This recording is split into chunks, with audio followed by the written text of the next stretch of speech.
So, welcome to this episode of the Willingdon on Mission podcast. My name is John, one of the pastors at Willingdon, and today you're going to hear from me and also Pastor Ruben. Ruben, hi. Hi, everyone. Thank you for having me here.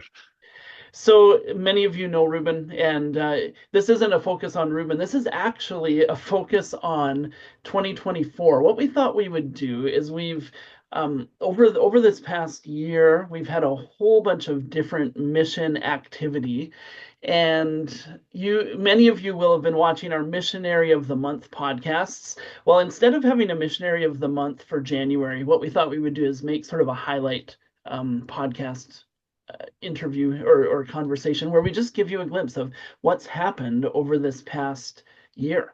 And so we're not exactly sure how long this podcast episode will be actually, so you might decide to break it into a couple of different listening sessions, or maybe not, but because we haven't timed this or practiced it. But there's a few different sections that we're going to talk about. The first is short-term mission, and we'll give you a glimpse of the short-term mission teams that we've sent out over this past year. Both Ruben and I have actually been on short-term teams this year. Yes. Then we're going to talk about long-term missionaries and just a couple of transitions that we want you to know about. And then we had a big fundraiser in November. We'll talk about that a little bit. And then some talk of what's coming up and just to give you a glimpse of how you could participate in this next year. So buckle up, enjoy the ride. Let's talk about short-term mission first. So Ruben, why don't you give us a Yeah. glimpse of short-term mission? Yeah. Thank you. This year, as we complete five short-term mission trips, we start the year with sending a team of four people to Thailand, four women, Pat, Nasreen, Banji, Leona, and Ellie as a team leaders. It's a team that went to Thailand in the south of Thailand, the city of Chonburi, to support our missionaries, Ricky and Karen Sanchez, that they have an orphanage and a house. The orphanage for kids and the house to support teenagers in transition to um, from the self-straight life to a transition to a live in the community, grow up in the community, and support the community. The house they have for the orphanage is called Abundant Life Home in the surrounding area. They founded a house. They received kids. They teach them different skills, things basic for kids. So the team when they were like the grandparents, grandma for the kids. They spend the day with different activities with the kids. Every day they were doing different activities, and also in some section of the days they spend time with the teenagers, teaching them life skills, how to basic skill at home, basic skill in life, outside, basic skill to learn, for example, cut the hair, how cooking, all that kind of activities. So it was a wonderful trip for them. And also, and another days they went out to the down area for poor people to visit them. And they bring a lot of stuff from our mission circle to provide blankets, aprons, dolls, um, and other stuff for the people. And it was a good time, opportunity to pray for them, with them. And another day they went to the Sex Street in Thailand, in that area. It was a very overwhelming time for them to see so many young people in the activity. So it was a blessing in general for the team, also for our missionaries there. It was a wonderful time. They have a lot of good testimonies. For instance, and Nasrin had the opportunity to meet with a lady who lost one of her childs recently, and Nasrin faced the same situation a few years back. So she comfort her, pray with her, and provide her hope in Jesus. So it was a good time for them. That's Thailand. So one of Yeah. the things that I would like people to know is that Ricky and Karen Sanchez, the missionaries that run this thing, are really, really good at at asking, okay, what is the team good at? And Yeah, what kind of skills do they have? And then finding ways to use them. So for example, you might have never thought that teaching people how to cut hair would be um, a skill that's useful in mission, but in this context, it was. And like so as you think about engaging in global mission and short-term mission sort of things, Thailand might be a place where if you've got skills that you don't think really fit, they might, and we can prayerfully consider that. So that's correct. Yeah, yeah, yeah, talk to us that's. about Brazil a little bit. Oh, Brazil, it was in March. It was a team of 5 people. And the interesting thing of this team, it was uh, 3 adults and 2 teenagers, 11 years old. They are twins, brothers. They went there and they really enjoyed the time there. They connect with the community. So basically, the main purpose of the team was to build a enclosed large church from a community along the Amazon River, a community called Aripiranga. They took from the main city from Santarém to there 6 hours together. So they spend basically from Monday to Friday in that community, supporting, building the church. Also, they have the opportunity to have a dental clinic. We are dentists who is a missionary also, spend there. Also, some nurses to have a session with people from the community came, all the family with the kids, adults, uh, uh, general checkout with a doctor. So it was a very good. Um, Other thing they did during the day was every day during the morning they do worship. So in where they with the boat, so the community get connected. They can see them what they doing during the construction during the day. The community come and wondering what's going on here. Even some kids came and helped kids from the village. So it was a good connection, good conversations. One of the things they call the attention there, they see people coming from so far to visit them, to support them, to encourage them, and say we love them. We are the hands and feet of Jesus, and we came here to encourage you in life and get to know Jesus. So yeah, they made a lot of good connections, and also for many of them was the first time that somebody come and pray for them. That's a very incredible time. Um, Also, they have some local workers with the construction, local workers. So during the lunchtime and dinner time, they share together. So some of the workers not necessarily were no believers, so they have the opportunity to share. So it was good, and the team served, they enjoy. Also, they had the opportunity to interact with our local missionaries. In that time, our long-term missionary Jerry, and we have 3 people that they went to the tree a few times and they were got inspired by the mission. So they decided to serve there from 5 to 6 months. We have Chantal, Brendan, and Sam. It Yeah, was a wonderful trip. yeah, yeah. I wanted to just highlight that too, that Mm, um we've sent a bunch of teams to Brazil. Maybe there's been 12 or 13 or something. yeah, I can't remember. 13. 13. Yeah, And so over the years, there's been a number of people that have gone several times. Ruben, you're one of them. How many times have you been? and 6 times. 6 times. So this is Yeah, a ministry that you're eager about.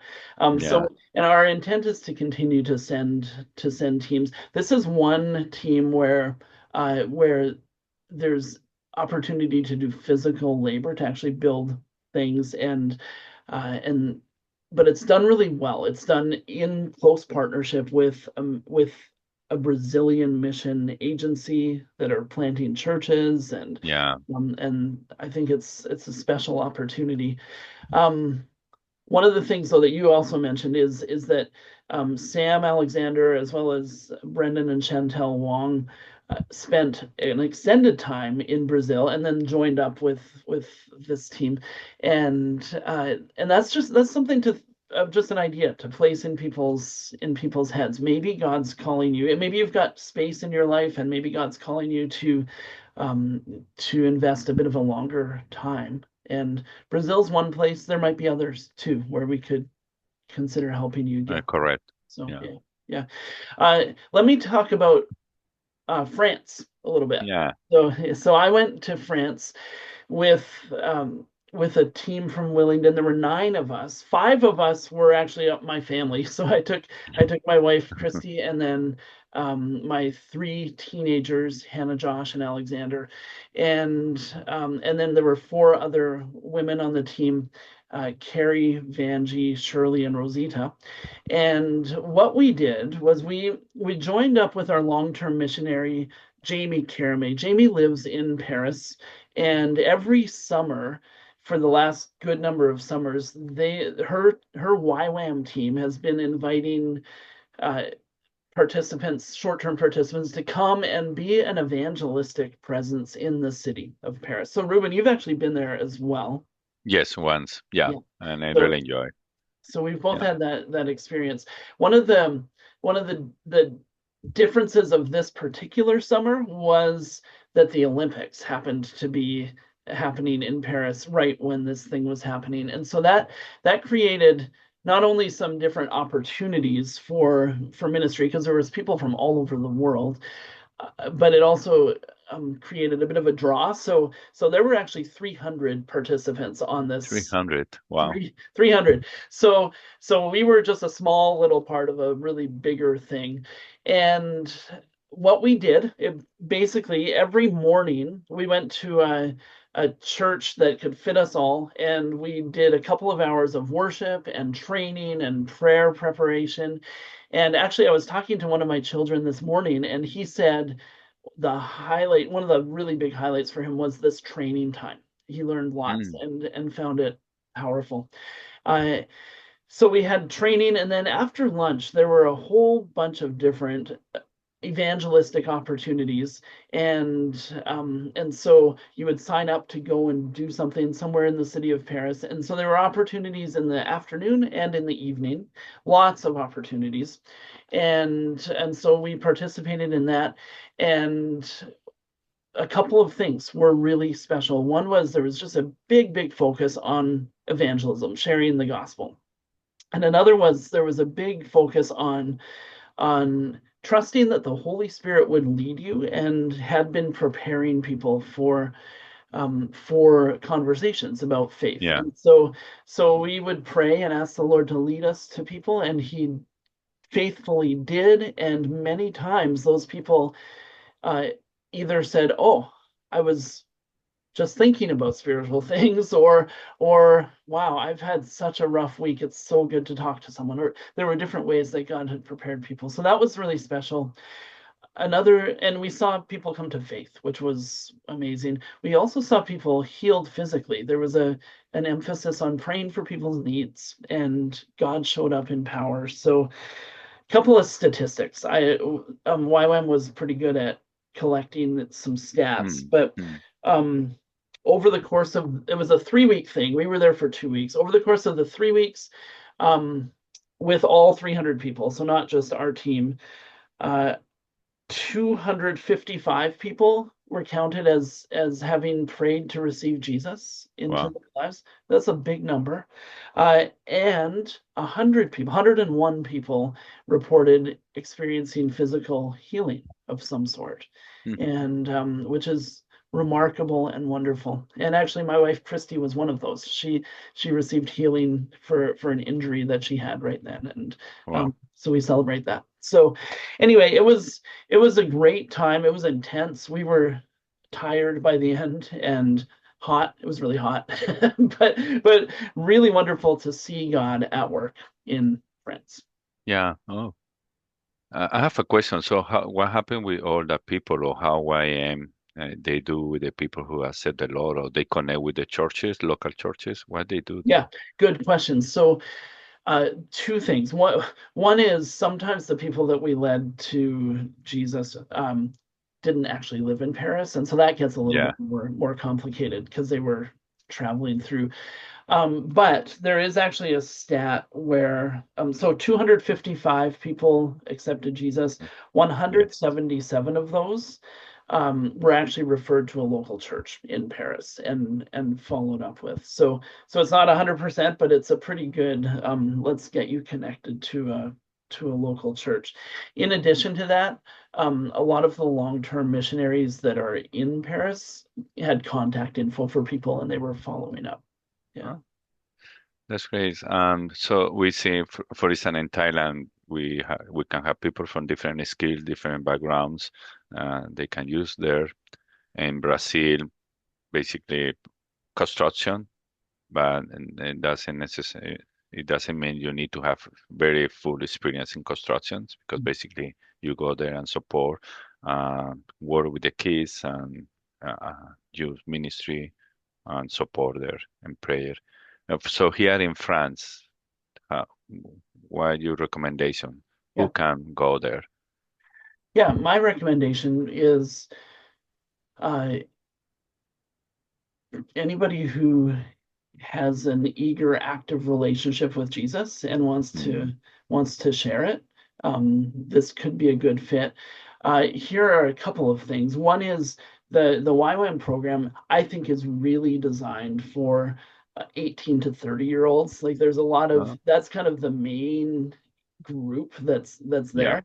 But we had actually nobody in that category. We had younger and older, and we were fine too. But just know that there's going to be a big young adult crew. Yeah. So if you're a young adult, maybe this is a fabulous thing. Oh, Um, you do need to have some physical resilience. There's a lot of walking and then a, a willingness to kind of step out of your comfort zone, I would say. yeah. So I'm committed to evangelism, but I'm not sort of a natural evangelist, I would say. So I had to be like, "Hey, Lord, use me as you see fit."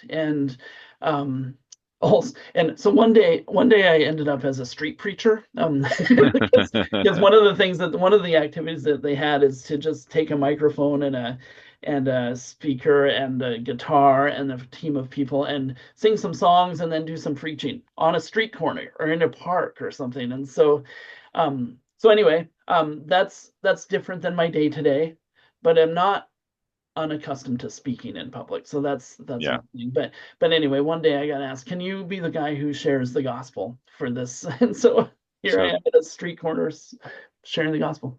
Yeah. that's great. How's your French? My French is not so good, but my it just so happens that all three of my kids do speak French, so they're in French immersion, so that helped. Oh, great. They served as translators sometimes for us. So yeah. Yeah. Yeah, So great. anyway, that's France. Well, shortly before I was in France, you were in Germany. We both spent some time in Europe this summer. Talk to me about Germany. Oh, Germany. It was another good opportunity to go there.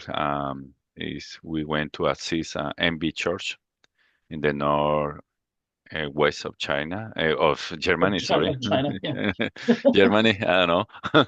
uh, it's an MB church, local church, where they have a ministry, outreach ministry camp. They call MCDU. DU. I McDo. can't recall what that means. They have it's in German. So it basically is focused on children and teenagers and young adult ministry during 1 week. So it start on Monday to Friday. Early in the morning, they do children's until 2 or 3 o'clock. In the afternoon, late afternoon, 5 o'clock, and we at dinner, they do teenagers and young adult ministry. So it was a team of 4 people. I was leading the team. It was good because I came with young adults who want to support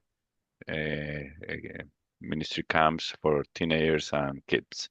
So it was a good opportunity. The camp will involve different fun activities during the day, teaching, drama, and gospel presentations. The average day it was 150 kids per day, around between young adults and teenagers, 50. So During the day, yeah, as I said, during the camp, during the day was focused on kids and 9 teenagers. The team, as a team, we have the opportunity to support, to assist, and make conversations. Something that it was good. We didn't have a language barrier.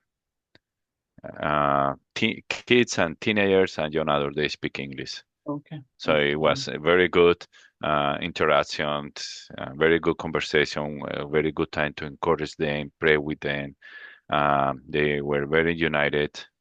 It was a wonderful experience in that sense, and also they can see also that they are doing things in the church that is not it's a little different than us because they are in the process of to getting more foreign people.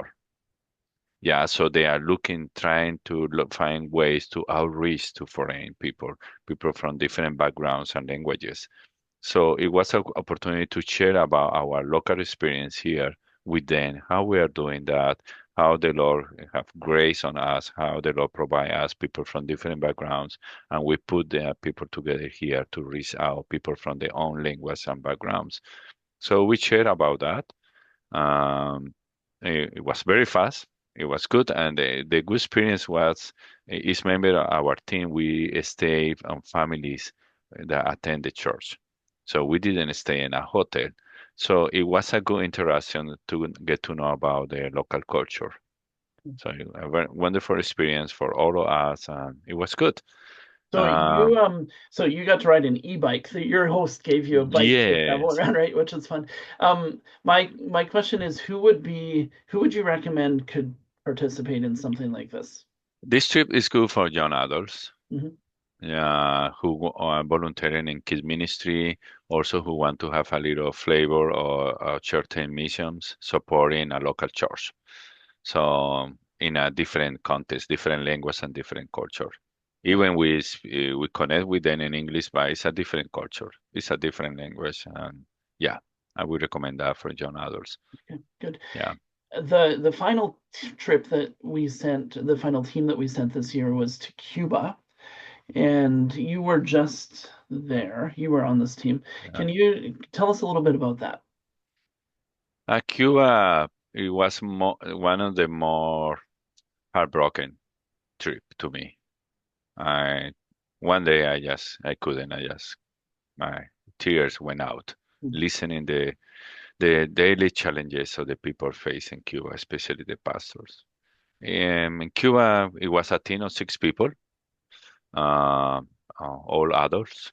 And one of the focus of the team was is a vision team because we didn't have the opportunity to go to Cuba before COVID, and we went Since there. since COVID, yeah. Yeah, before, yeah, no, Yeah. since after COVID. Yeah. Um, it was a team, a vision team to go to see how the church in Cuba is doing.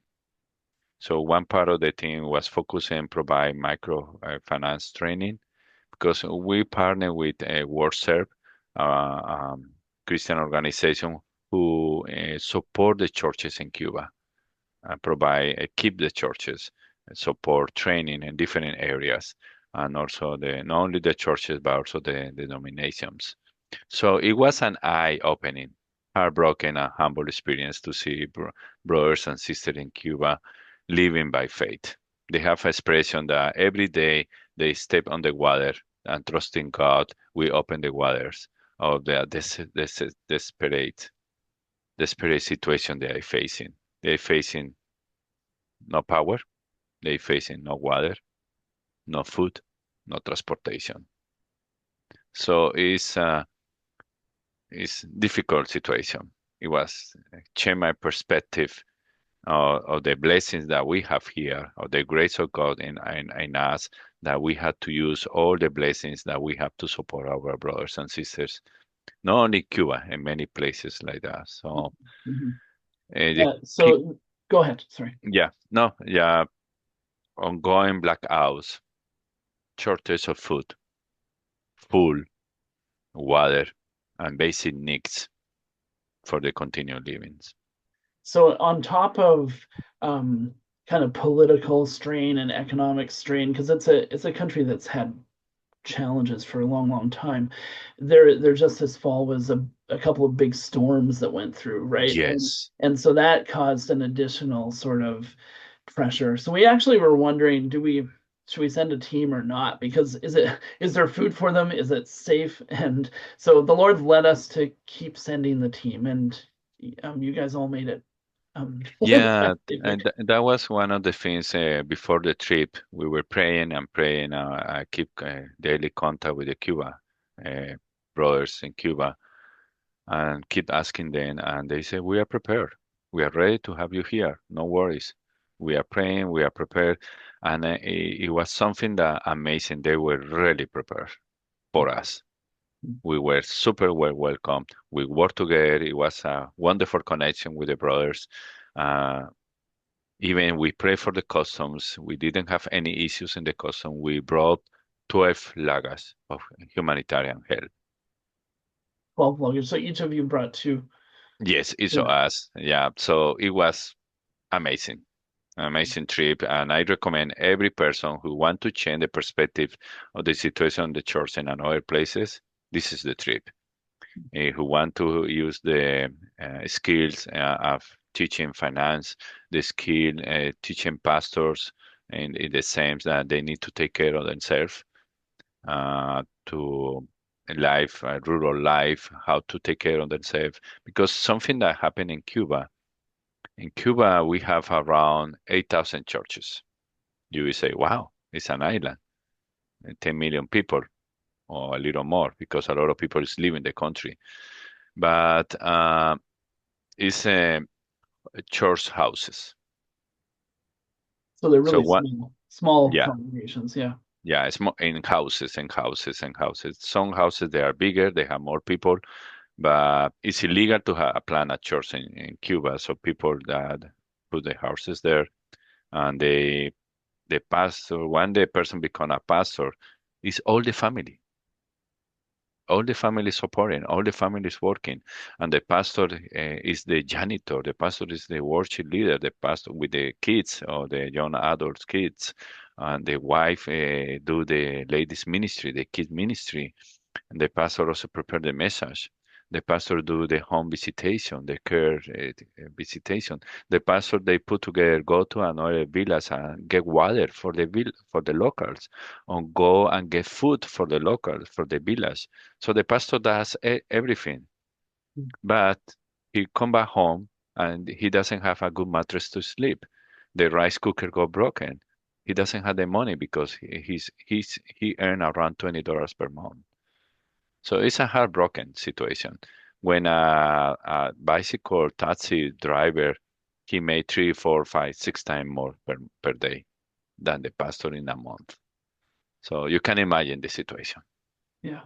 Thanks. So you came home with a significant burden for for Cuba. Cuba and for pastors in Cuba specifically. Yeah. And so we're praying about what would be a good next response, right? And Yes. how could we how could we support the church in Cuba in helpful ways? So we'll think and pray and keep people posted on that. Yeah. Yeah. Yeah. And the last thing is, yeah, as I said before, in Cuba there are around 8,000 house churches because it's illegal to plant a church. So, and around 20 denominations in Cuba. Something that caught my attention in Cuba, they are united. Doesn't matter which denomination you are. Mm. They know all of them, they face the same challenges every day, the same struggles in life. So when they do, to say like a food, they get containers with food. World Serve will bring 11 containers per year with food and another basic supplies for the Cuban past, the Cuban churches and denomination. They are all together. They are all together. They don't make distinctions about it. He's Baptist. He's uh, uh, assemblies of God. They don't make distinctions. They are all pastors. They are all serving the community in Cuba and the people in Cuba. So it's beautiful. It was a Yeah. beautiful experience. That sounds beautiful. Just unity in the midst of real challenge, right? Correct. Yeah. Yeah. So that was those are all of the short-term mission teams that we sent this year. It's been a good year of being able to send people, and we've got a bunch of teams coming up. We're going to talk about that at the end of this podcast, I think. But we've got a whole slate of teams. So in the "What's next? What can you look forward to?" section, we'll talk about that. Yeah. Is there anything else though that you want to say about short-term mission right now, or you good? I think if we say we are a family and mission with Jesus, a mission because it's God mission. So it's something that the Lord is always inviting us to be part of missions, not only overseas but also locally.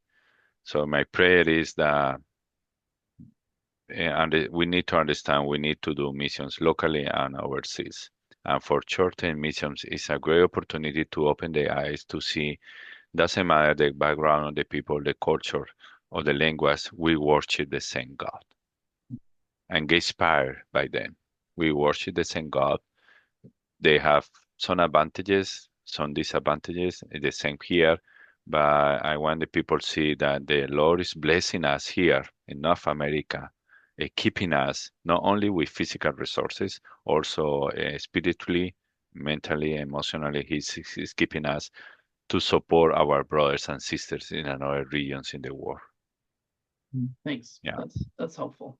yeah, I want to switch gears to another section right now. I'm just going to spend just a few minutes talking about some of our long-term missionaries yeah. and a couple of transitions to note. So, one transition to note is Jim and Rita Cunningham, who have been missionaries supported by Willingdon for decades already. They in several different organizations along the way.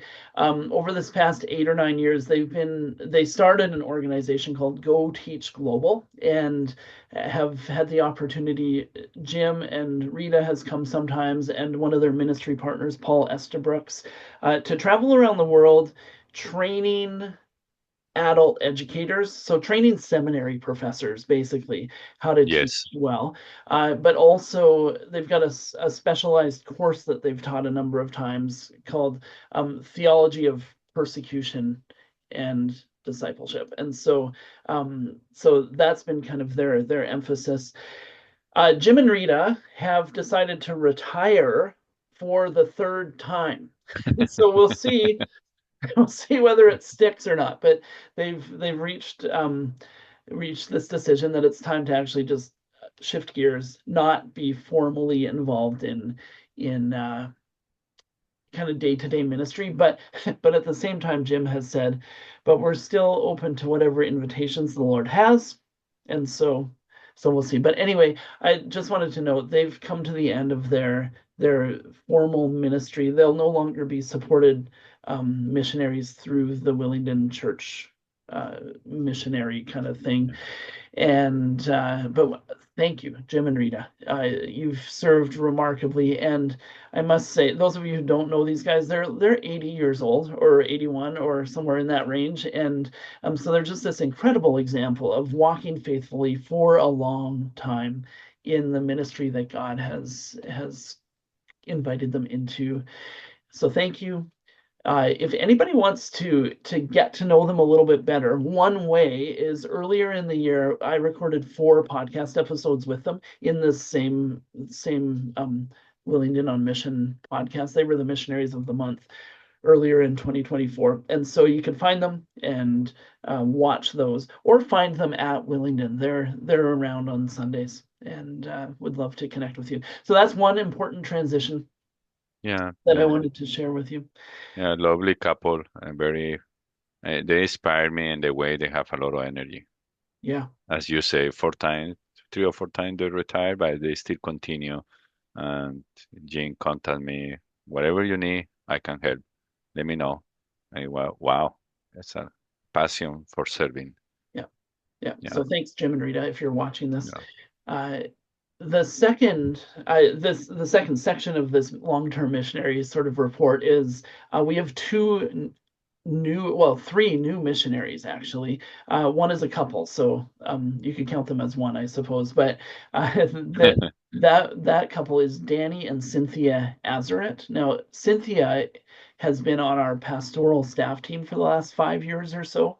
Pastor Cynthia, you'll know her as she's been a women's care pastor. And the Lord has really, really clearly invited them as a couple to become long-term missionaries in Philippines. And so Mm, super exciting. We're sad to see them go because they've offered so much in our church family here at Willingdon, but we're also super excited that God has invited them into a next season of ministry. Uh, and we're as a church family standing with them. We'll support them financially and prayerfully. And so Cynthia finishes her role. Well, by the time you watch this, she will have finished it. She finishes end of December 2024, and then they'll spend about a year doing some training and preparation, and then the intent is to launch full time to Philippines in January of 2026, so a year from now.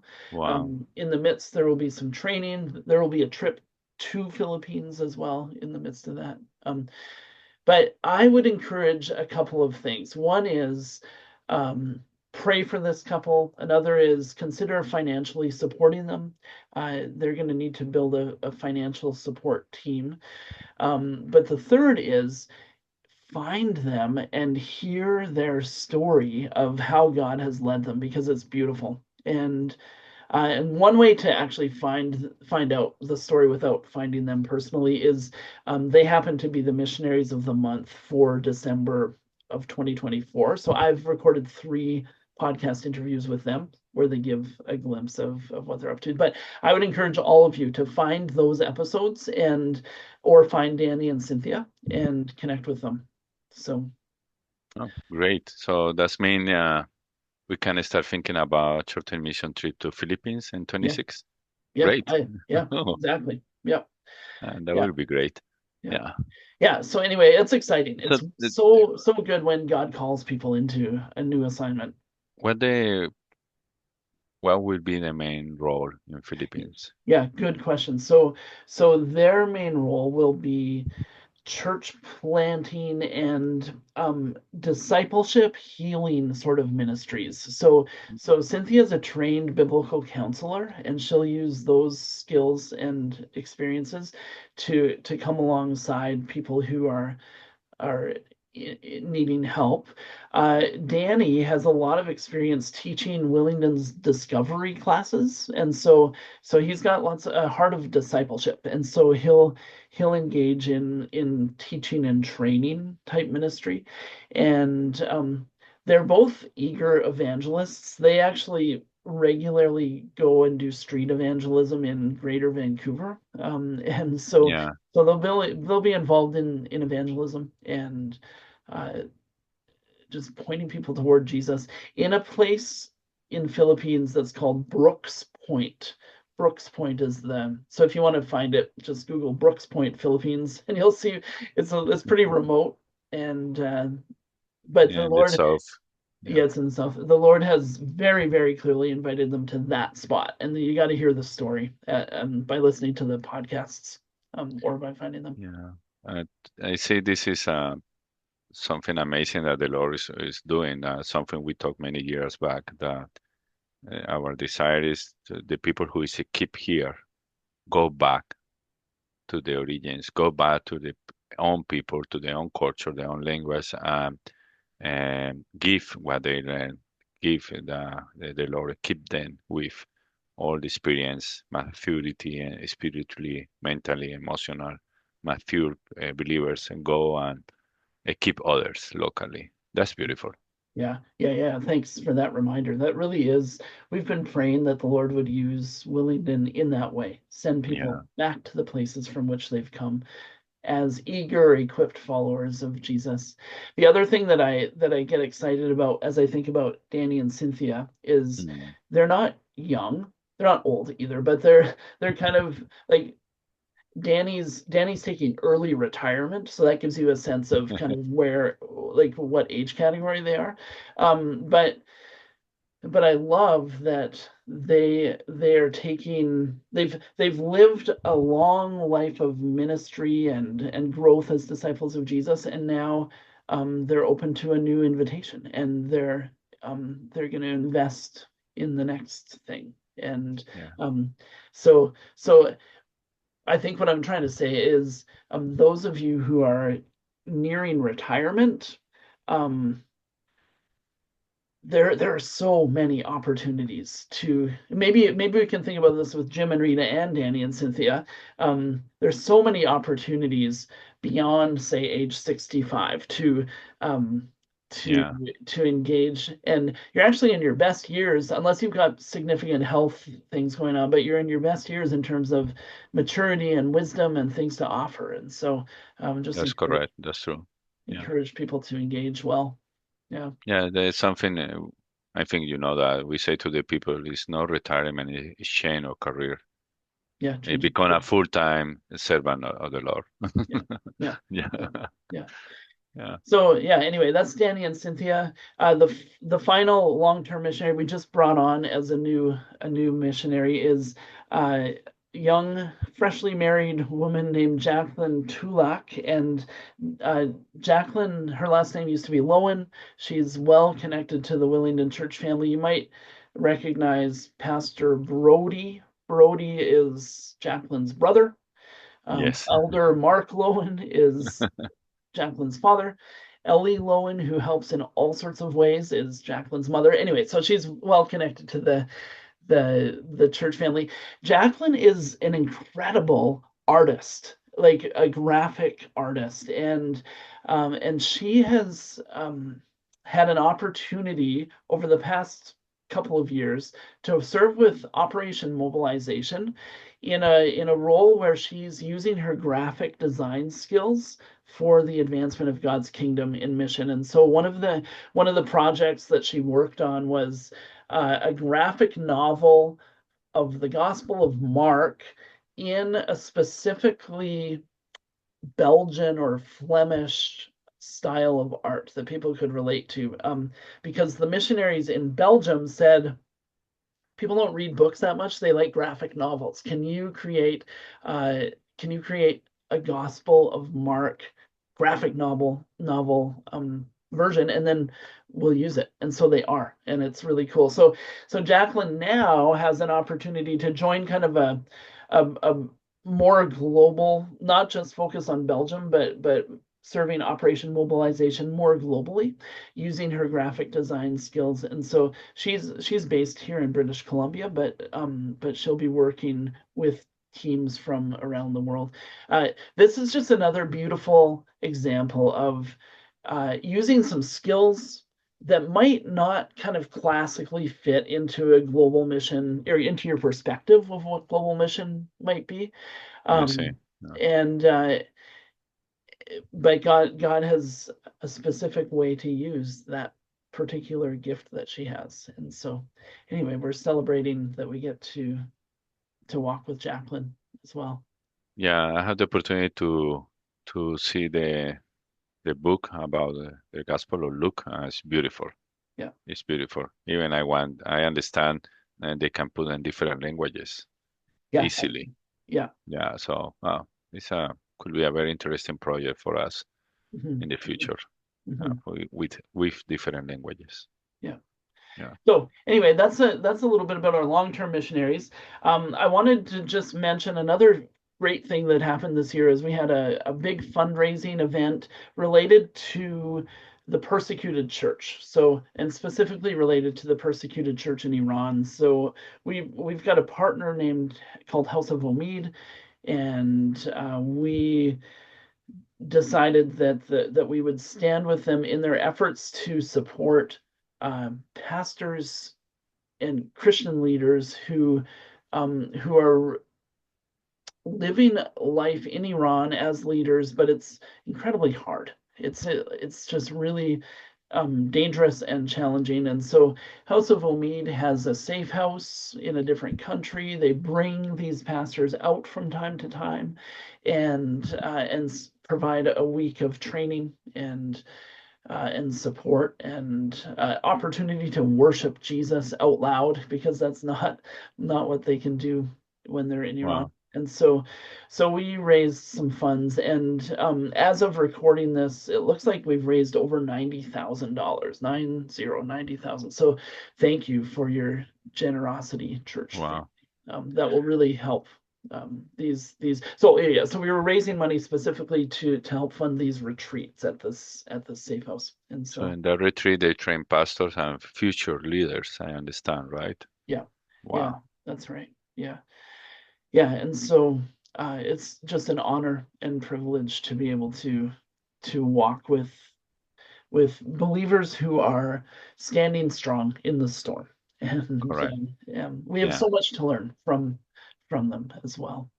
Yeah. Yeah, so yeah. So anyway, that's a glimpse of some of the highlights. There's more, but we're not going to talk about them. I was thinking of Mission Circle, for example, has been faithfully and very productively making quilts and school kits and dolls and various things to be sent uh, to different parts of the world, but also to be used here with Journey Home refugees, and it's wonderful. So thank you, Mission Circle. Uh, Yes. I want us to finish off this time just talking a little bit about what's next. So 2024, we just kind of highlighted some stuff. 2025, we've got already plans well in the works for things. So Ruben, why don't you talk to us a little bit about short-term mission in 2025? Do we have some? Yeah, I'm very excited about that. We have around 11 mission trips, short-term mission trips, and next year, and some places is twice. Um, we start just in February. We have a team ready to go to Thailand again, to Chonburi to support Ricky and Karen Sanchez, a very similar ministry we are going to be doing there. I'm not going, but the team will be doing. Uh, uh, that is at the end of February, and the first week of March. And then we have something new we didn't do for a long time is the Logos ship or Operation Mobilization Logos ship. Logos OM have a ministry of ships. They have right now two ships that navigate around the world with they call uh, mm, a floating library where people they dock in ports in different countries in the world. They make connections with the local churches in advance. They dock there, and they invite people to come to the boat to see the boat inside. It's like a cruise. It's big, so they have a huge library. And according to the country they dock, it's a country that speak French. They have books in French and English and another languages. But mainly they focus on the language of the country they talk. So it's very interesting in that aspect. It's wonderful. I had been there once and supporting that. We went in 2019 in Panama. I don't know. Right. Yeah. Also, they have a theater inside. They do different gospel prayers, different Bible stories. Also, they have the creation story or the creation and where they put it from the creation all the Old Testament, New Testament stories and they end with Jesus, right? So it's beautiful. It's opportunity where a lot of people come. They are so well connected where every time the ship arrive to a port in this in any country is a great time of people come to visit, even the leaders of the city, local leaders come and inaugurate the time of the ship. They spend 4, 6, or 8 weeks in a port.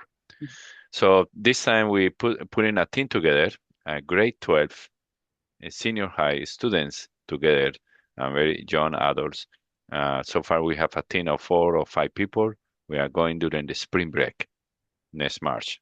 Nice. Uh, it's a huge opportunity. They use that time to get there and explore the life of the local missionaries they are living in that boat. There are families, there are young, adults, old people, different skills, different backgrounds, people from more than 16 nations. They are together in the boat.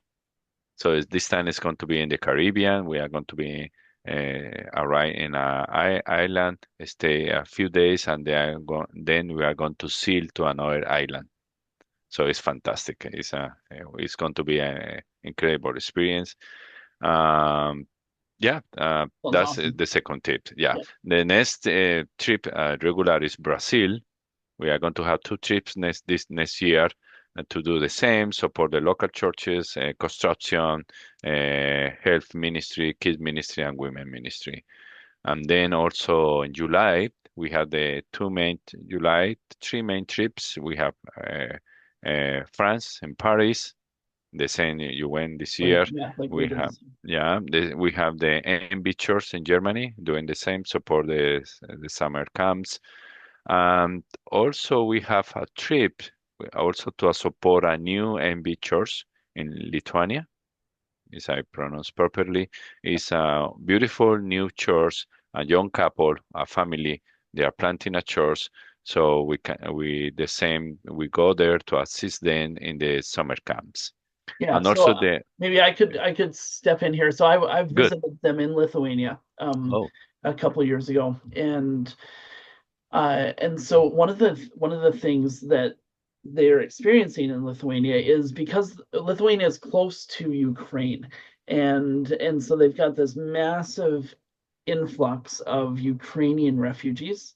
And so mm, so I kind of cut you off, but what the team's going to be doing is helping to run like a camp for the kids and teens of these refugees. correct. It's like, Yeah. yeah. And so this is actually an opportunity. A lot of Ukrainians speak Russian. We've got a lot of people in Willingdon who speak Russian. So it's an opportunity to actually send some Russian speakers, but not exclusively. If you don't speak Russian or Ukrainian, that's or Lithuanian, that's fine.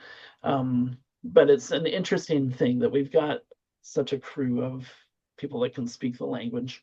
Yeah, Yes, yes. Yeah, and language is not a barrier because, as you know, we find more and more people they speak English, yeah. especially in Europe. They study English in high school very well. So yeah, it's a great opportunity for that. France, Lithuania, and then we have another team to Brazil, August, September, and then we end the year going to Cuba again. Okay. Okay. Already, even the same team we went this time, they want to come back together because the experience, they know what are the needs, they see they can keep better, what we can prepare. So we are going to start conversation to start to prepare the team for to go to Cuba again at the end of the year. So that sounds like a great docket. If anybody was counting, that didn't equal 11. That equaled about 8. But we've got a few other teams that we're not talking about publicly just because of where we're sending them. So they're the kind of teams where we have to keep security tight and we'll shoulder tap some people to be a part of them. So yeah, Yeah, yeah, correct. Yeah, yeah, yeah, we keep low profile with that yeah, teams. yeah. Correct. Another thing that I want to talk about, there's two kind of educational opportunities that you can have in this next year. There's probably more than two, but two that I want to highlight right now. Yes.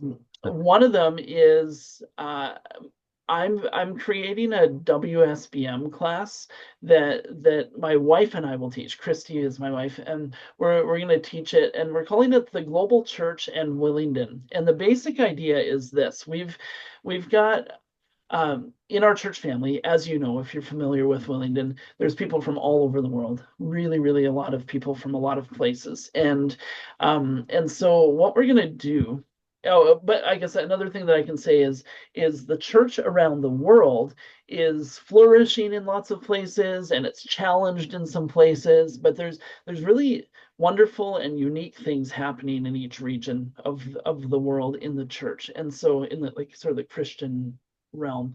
And so what I want to do is for each session, we'll focus on a different region of the world. And the first half of that class session, we'll be hearing testimonies from people in the Willingdon Church family where that are from that particular region. So for example, if we're talking about North Africa and the Middle East, we'll have a couple of testimonies of people that are from that region.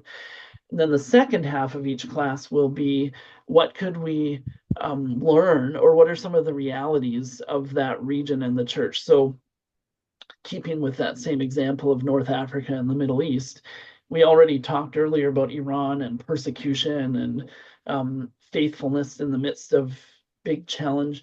Yes. What can we as Christians in Canada who really don't face those same challenges learn and pick up from these people? So 8 sessions starting at the end of January, Tuesday nights.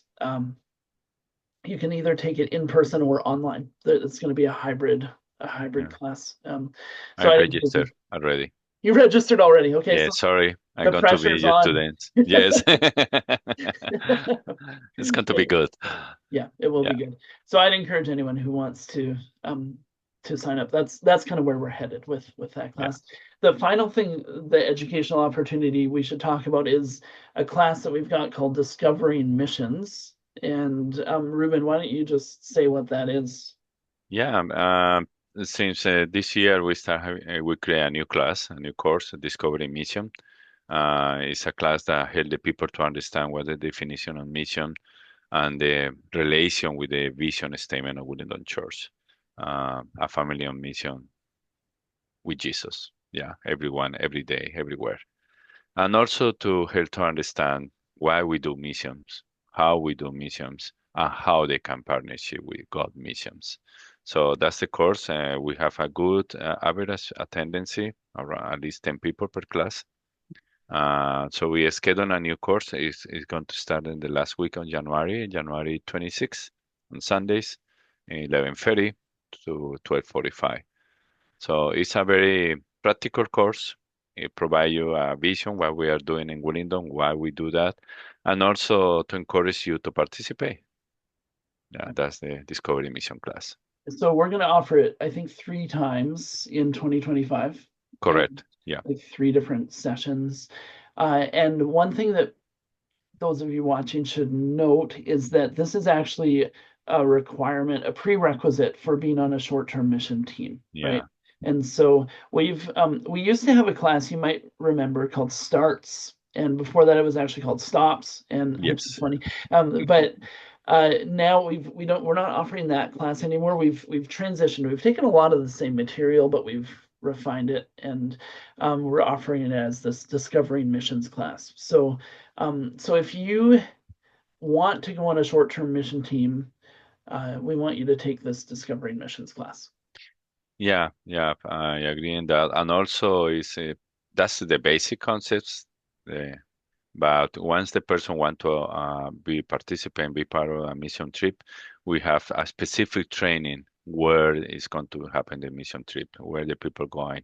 We're training about the mission trip itself, preparations in different levels, cultural, uh, and the things we are going to do, get to know about the country, language, the tasks, preparation, include prayer, fasting, um, team building activities together before the trip. Yeah, So yeah, yeah, that's right. So if you sign up for a short-term mission team, you can expect that there will be 6 to 10 meetings beforehand, yeah, yeah, with 6 to 7. Yeah, 6 to 7, okay, yeah, and with yes, with various training bits as well as getting to know each other as a team. So, correct. yeah, Yeah. yeah, good. All right. So, Ruben, anything else you want to say? No, it's my prayer is that the Lord continue moving people in our local church with the desire to serve not only locally but also overseas. Serve the Lord. Serve the Lord is a full-time thing, a full life. Is for all life. You cannot go to a mission trip, you cannot be a long-term missionary, you can serve the Lord where you are right now. Yeah. Yeah, So don't think and serving the Lord right now, keep yourself, let the Lord transform your mind and your heart in the way He knows how to do. Is the yeah, best way. Yeah, yeah. awesome. Encourage people to serve locally and overseas. Good. Good. So that brings us to the end of our highlight reel. I don't know if you could call this a highlight reel. Yeah. A good conversation about what God's been doing in us and through us in 2024. So this might have sparked some follow-up questions for myself or for Ruben. You can find us at Willingdon Church a lot of days and find us Yes, via email or find us in the lobby. Ruben, you actually have a pretty regular rotation of being in the lobby for short-term mission. There's at least one Sunday a month where you're correct. The second Sunday. second Sunday of the month, you're highlighting Yeah, short-term missions. So you can find Ruben there. And anyway, God bless you all and thank you for yeah. watching. Thank you. Bye bye. Bye-bye.